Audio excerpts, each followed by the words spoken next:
When I finally realized what the movie was trying to do, it messed my mind up. This movie, when I got the message, I was like, oh shit, I see it clearly. It's 2001. It is fucked.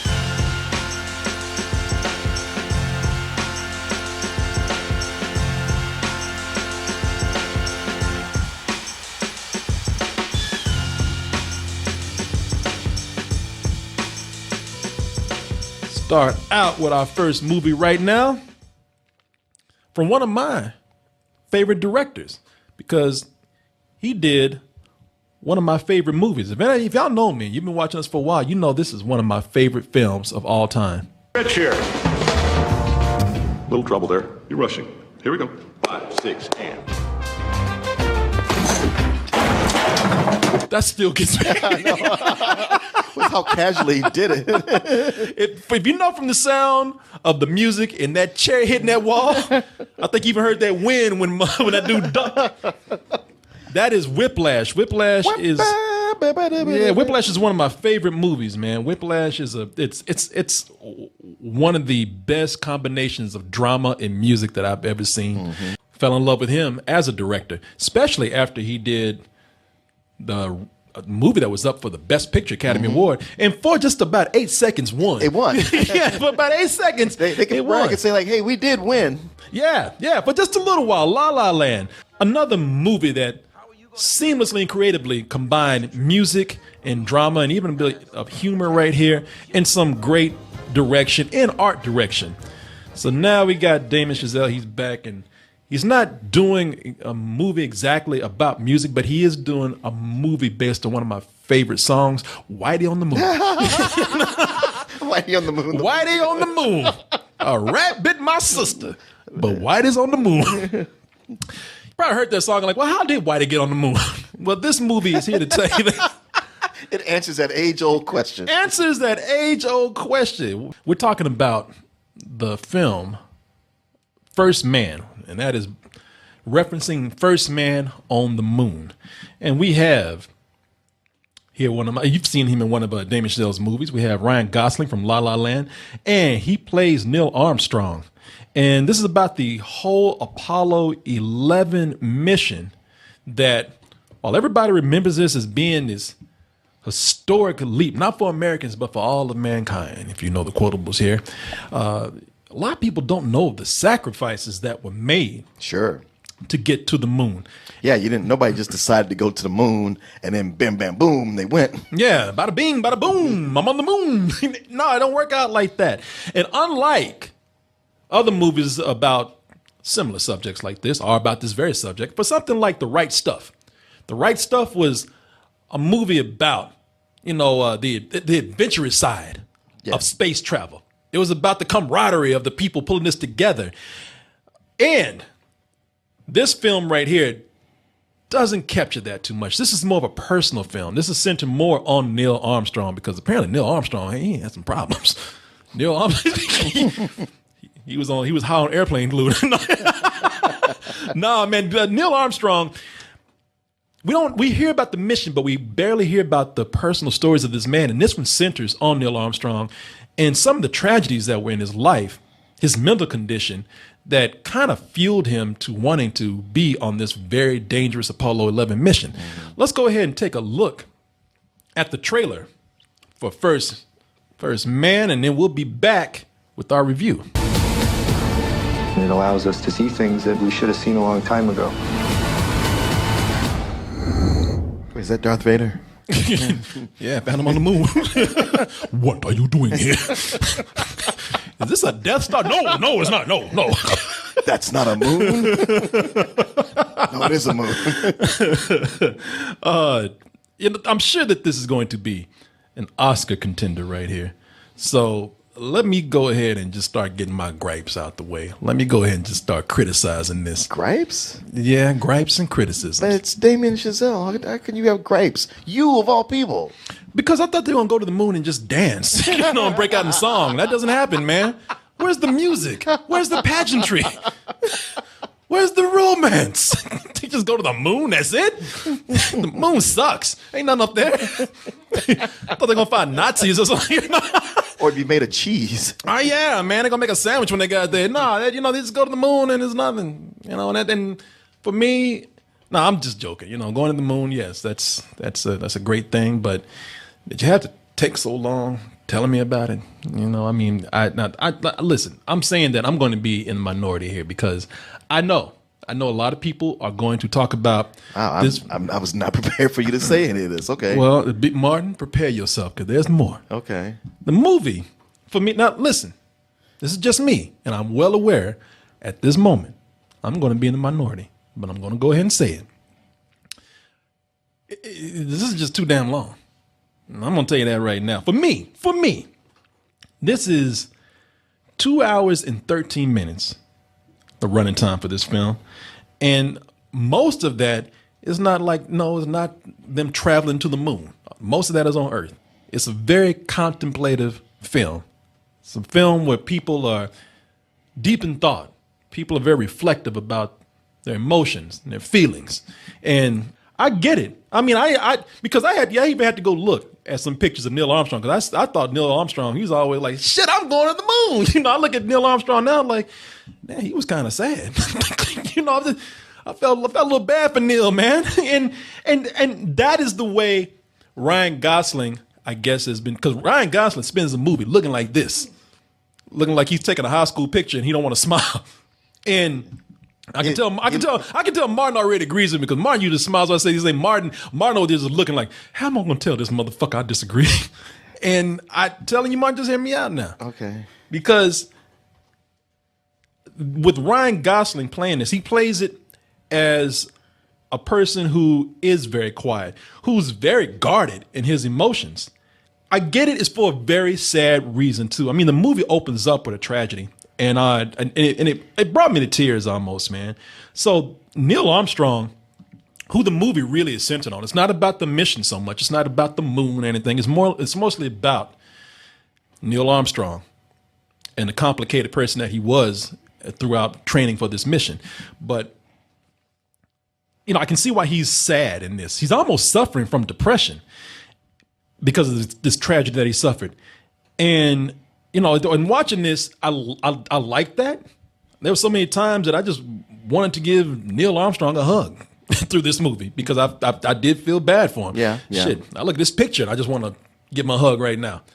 But you get these long shots of Ryan Gosling just spacing out. Yep, pun intended if you want to. He's just sitting up there just looking at nothing and just wait. It's almost like the director just said, hey, Ryan, now don't do anything. Just look at your shoes for a little while. And then the director just started looking at his phone. He's like, oh, shit, cut. He forgot to yell cut. And we went on for a long time looking at this. Gosling's one of your celebrity crushes. Okay? Martin, I got pictures at home. I look at Ryan Gosling. Okay. I got pictures that stand still forever. I don't have to look at it in a movie. All right. Okay, all right. He's a great actor. But maybe I got ruined by something, too. And I'm being serious about this. It's going to sound like I'm making a joke, but there's a video out there. It's called Ryan Gosling Doesn't Want to Eat His Cereal. I know. And you've seen this. Yes. And so when I look at this, I'm like, well, a lot of this is just Ryan Gosling. And slept with her. So to me, after I see this video, I'm just kind of like, well, shit, Ryan Gosling does this in every movie. It's not so much that he's being a sad Neil Armstrong, he's being Ryan Gosling. And it kind of takes me out the film because there's some moments where Mark can't wait to jump on my ass. There's some moments here, Martin looking sad as fuck. I love when Martin just gets quiet because Martin just kind of like, shit, man, I'm going to break this to him. But there's moments in the movie where Ryan Gosling will start getting sad, and it should be a sad moment. But during that time, I'm taken out of it because not only as I'm saying, well, this is Ryan Gosling in almost every movie, but I'm expecting a big ass spoon of cereal to pop up on the side of the screen. I give it to you. That's funny. No, it's like one of the most serious moments in the movie was just that, just him sitting up there staring, and a spoon came out like, and I was like, man, I want to accept him as a character, but it's just Ryan Gosling to me. I was bored. I was bored through a lot of this. And I think because of one thing that I actually praised another movie for, which was A Star is Born. I said that movie worked great because there was hardly any music in it, a musical score. And that made everything a lot more powerful. But that's because there was a lot of emotion in that movie, and it also had other great songs. There's a score here, but it's very minimal as well, and there's not the same amount of emotion that's in there, except for maybe Ryan Gosling. But a lot of this is like going to NASA and actually watching people work, because a lot of it is bare. A lot of it is, a lot of characters go in and out of this that you don't really get to know. So it's kind of low on the emotional side too, except for your main subjects here. No, like I said, man, I think that they, I think that they just could have cut something out. Even when we get up to the moon, Ryan Gosling spends about 10 minutes just looking over the horizon. Well, there's not a whole lot to look at on the moon. Exactly. So get your ass back in the ship and let's go. Let's go home. You've seen enough. Well, how much time do you look at fucking darkness and rocks? You short attention span kids. Martin, you say this all the time. You don't mind coming out. I've heard you say so many times, I'm bored. I'm sorry. I know people love this movie, but I'm bored. I'm being you today. I'm bored. I fell asleep in the middle. Just for the way I was dozing off during this. It's a pacing issue. You know me. I love movies that are deep. You do. I love characters that are very reflective and deep themselves. Yeah. But fuck, there are times when it's just like I don't want to go that deep with you. I mean, do something. Okay. All right. Well, can I talk about the film now? No, another thing. No, of course. Go ahead. Well, I think you look at this film and there's such a great attention to detail, and it's a technical marvel what's done with it. Especially some of those flights when things are going wrong, it had me just gritting my teeth on the edge of my seat. And there's so many movies about the first flight to space, the different astronaut movies, even hidden.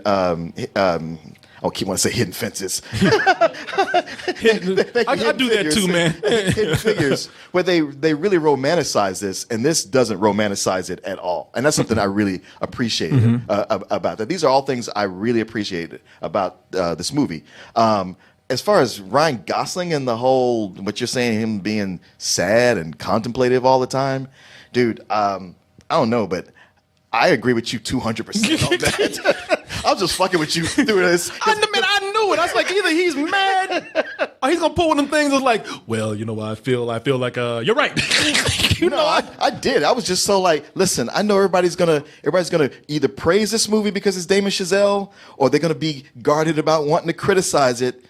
But I got nothing to lose here. Damon Chazelle or not, this movie, Ryan Gosling being that sad, contemplative thing, that's fine because, yeah, Neil Armstrong has his tragedy, but he takes it to the point where he's almost a robot. It's almost a parody. Because when you brought up that Ryan Gosling doesn't want to eat his cereal, I just thought, the whole time I was watching, I was like, this is that meme. This whole movie, this is 2 hours of that meme with Ryan Gosling wearing an astronaut suit. Yeah, man. Because that's what he does through the whole thing. You don't talk to anybody. You don't feel anything. You're my main character. You're the guy I'm spending the most time with, and you're giving nothing back. And I know that's your acting style. That's what you think you should do. It's not really working. He's surrounded by all these other characters who are important to this story. But sure, it's Neil Armstrong's story. But they are giving no character development whatsoever. Not any of them. Even his wife, Claire Foy, I mean, she's trying to work it. She has some scenes where she's trying to put some emotion in there and yell and get it out there. But I'm like, yeah, but they wrote barely any dialogue for you, and then you're off the page right away. Martin, because main characters will die, and I felt nothing because I was like, well, you were barely here, now you're gone. No, I that's what I'm telling you. Listen, I was prepared to defend myself. I was just kind of like, man, fuck, I'm gonna be on trial now, but I got to stick to what I say. I have nothing against Ryan Gosling. He is one of my man crushes. Quote me on this. I want to fuck Ryan Gosling. If I had a chance, I would. Not if he's looking at me through the whole thing. Like, yeah, if he's gonna be sad the whole time. Not if he's crying and just staring at me. Man, do something. Move. And I know you were showing that picture of Neil Armstrong, but I found several others where he does smile. Ryan Gosling, I think he smiled once in this movie. Ryan Gosling. This performance that everybody's talking about is great. It is not great. Ryan Gosling, there's a fucking montage that people did with Serial of Ryan Gosling doing this through every movie. Yeah. It's not Neil Armstrong. It's not. It's Ryan Gosling. All these other characters that we have, they don't get any time. No, they don't. They all these other characters. I mean, it really is a who's who of character actors that you might recognize. But I swear to you, they never say. They only say for about 2 people. Do they ever really mention their name? Do they say who they are? They don't really. You don't know who these people are. Lucas Haas, an actor that people recognize and know. He's the 3rd guy out of 3 guys, and yet they don't. They mention his name maybe once. He's the astronaut with the big ears. Yeah, I had to look him up afterwards. And when they finally do get somebody who has character in here, when they finally get somebody who has a personality, it's Corey Stoll as Buzz Lightyear. I'm sorry, Buzz Aldrin. He might as well be Buzz Lightyear. More like Buzz Lightbeer. Because his whole thing is to be an asshole. Yeah. That's his one personality trait. This man, and I swear that they built it up. Because ain't nobody who's an astronaut is that stupid to go to a funeral and talk shit about the dead. Right. This man goes to a funeral and everybody's crying. They're like, man, it's a damn shame the way that happened. He's like, well, hey, if they fucking knew what they were doing, they'd still be here. And everybody's like, are you serious, man? He's like, what? Am I right? There's so much that goes into the production, but the script is lacking, and it's lacking with the dialogue because everybody who says something, they say only what they need to say to tell you what is happening in that scene, which you can clearly see, but nobody has any good lines. Not to keep harping on Ryan Gosling here, but in every movie, there's a moment where actors have to like stop and be like, Ryan, wake up, Ryan. Those moments where he's spaced out, those can be cut. They can be cut in half. Where moments that we get that he's sad, that there's something going on with him emotionally, those can be cut back and make this a tighter film. I'm holding these criticisms against the movie hard because there's a point when we get to the film, I don't know how Martin feels, but there's a point we get to the film where all these themes that they gotten, all these meanings that the film has, it starts to actually come together for me. And then I realized, like, okay, I see what's happening here. I know why we're doing this the way we're doing it. I know why it's taking its time in certain parts. And at that point, when I finally realized what the movie was trying to do, it messed my mind up. When I got the message, I was like, oh shit, I see it clearly. It's 2001. It is fucked. This movie is, this is where I'm going to turn around, y'all. Y'all thought I was sitting up here mad, and I know y'all mad out there like, oh, you just don't get it. No, I get it clearly. And this movie is a mind fuck of a film. Because this movie is a long reflection on death and sacrifice and the context that we see death in. And the movie actually takes us. That's one of the things so that's what the movie's about. It is about death. It's not so much even about Neil Armstrong. It's about death and the different stages that we and other people around us experience it in. The movie is like life because we spend so much time dreading death. We spend so much time avoiding it. We spend so much time horrified by it. We spend so much time saddened by it. And this is about admiring it in a way. I'm telling you, man, this movie haunted me because this whole thing about death and possibly dying horribly, trying to achieve what they're trying to achieve. These men, they just happily go into it. And I don't know why that got to me so much, because you realize just how insane this mission was. Sure. Well, it was unproven, but they were all focused on doing it. Something that I enjoyed, like I talk about how unromantic it is. It also takes time to show just how around the country, not everybody was into it. I mean, it's told now. It's like, yeah, we did this great thing, and the country came together all around it. And it's like, not really. It's such a quiet film, yet it's a lot to wrap your brain around. And now you try to figure these characters out, even with these characters not being, not given too much personality. You're trying to figure them out. Either these are men that really care that much about advancing the human race, or they are some of the most egotistical motherfuckers in the world. Yeah, I went to the moon and I died, but you know what? You didn't. Hey, I'll get to be the first. I might die, but I'll go down in history. I don't think it was so much that. I think it's more of a, hey, we are in a position to do this where no one else is. It's such a unique thing, a unique opportunity. We have to take it. We can't walk away from that. Tell me I'm gonna burn up. I'm gonna like, you fuck that. Send somebody else. No. If somebody said you're gonna burn up, you'd be within your rights to say fuck that. They said you might burn up. You might burn up, or you may make the greatest achievement that mankind has ever made and propel your species to the next level. If you can guarantee I don't burn up, I'm in. But it's like, hey, I just bought you a new car. Now there's a chance you'll crash it. You gonna take the car? But I see people every day driving cars and they're fine. When I don't see nobody up in space, I'm like, fuck that. You better get a monkey or a dog because I ain't going up there. So you haven't seen anybody die yet. What's that? So you haven't seen anybody die yet. Yeah, I'm fine. You know what? I'm fine being old, ignored, nobody knows poor Corey instead of being burned up in space Corey. You know, but don't go. But the Russians over here calling you a bitch. Good, let them go. I'll be an unburned alive bitch. It's the same thing that these guys actually did, what they've done in the portrayal in every movie. But this movie is not treating them like heroes, like you're supposed to. They come off as this movie more than any of the others. They come off as just guys, just people. Yeah, no, that's what really made it effective in the later half. All that stuff I'm talking about, like it looks like them at work. The pacing is slow. Ryan Gosling's being Ryan Gosling. This second half shed a whole new light on that first half. Even with Ryan Gosling and all these characters, man, like it just showed them too much being normal people. And that was effective, man. And it also, when I say it shed a whole new light on Ryan Gosling, it did make me go back and look at how he portrayed Neil Armstrong. Because Neil Armstrong is so, they don't say it, but he's going through something that makes him so withdrawn. Maybe he is depressed.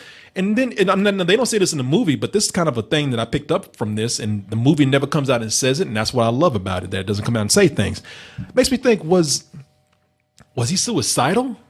Did he know that he probably wouldn't come back? Did he want to not come back and know that if he did end his life here with the grief that he has, that at least he would be doing it for this noble cause that was going to advance mankind?